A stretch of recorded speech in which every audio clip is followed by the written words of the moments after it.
રહ્યા છો અહીંયા જે રીતે લોકસભાની તૈયારીઓ થઈ રહી છે અહીંયા ગેનીબેન ઠાકોર અહીંયા પૂર્વ ધારાસભ્ય થરાદના ગુલાબસિંહ રાજપૂત પણ જોડાયા. સાહેબ શું કહેશો, જે રીતે બનાસકાંઠામાં બે મહિલાઓ વચ્ચે ટક્કર છે, ગ્રાઉન્ડ લેવલ ઉપર ગેનીબેનનું પ્રભુત્વ બહુ મજબૂત છે, કહી શકાય કે જે ગ્રાઉન્ડ લેવલ ઉપર જે ચર્ચાઓ થઈ રહી છે રેખાબેનને કોઈ ઓળખતું નથી અને ભાજપે એમને ટિકિટ આપી છે.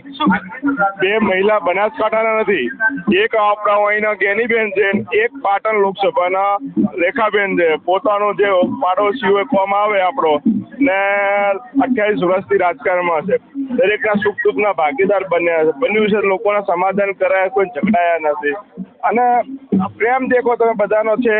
આ વખતે 2 લાખ કરતા પણ વધુ વોટથી ગેનીબેનને જીતાડીને અમે લોકસભામાં મોકલશું. કોંગ્રેસ પાર્ટીનું પહેલું ખાતું બનાસકાંઠામાં ખોલી નાખ્યું. જે રીતે સૂત્ર અત્યારે લોકોના મોઢે એક જ સૂત્ર છે, બનાસની બેન ગેનીબેન, અને કહી શકાય કે સરહદની સિંહણ. આ બે સૂત્ર યથાવત રહેશે યથાવત રહેશે અને કીધું ને 2 લાખ કરતા વધુ વોટથી બનાસની બેન ગેનીબેનને જીતાડીને મોકલશું. અને તાકાતથી બનાસકાંઠાની તમામ જનતા, આ કોઈ સમાજનો ચૂંટણી નથી, કોઈ પક્ષની ચૂંટણી નથી, વ્યક્તિઓ સામેની ચૂંટણી છે અને વ્યક્તિઓ સામેની ચૂંટણીમાં જેટલા તોડવા તોડી નાખે, પણ બનાસકાંઠાના લોકોએ નક્કી કરી લીધું છે કે બનાસની બેન ગેનીબેનને જીતાડીને લોકસભા મૂકી. એક બાજુ ભાજપે નક્કી કરી લીધું કે 26 સીટ 5 લાખના મતોથી જીતવાની છે.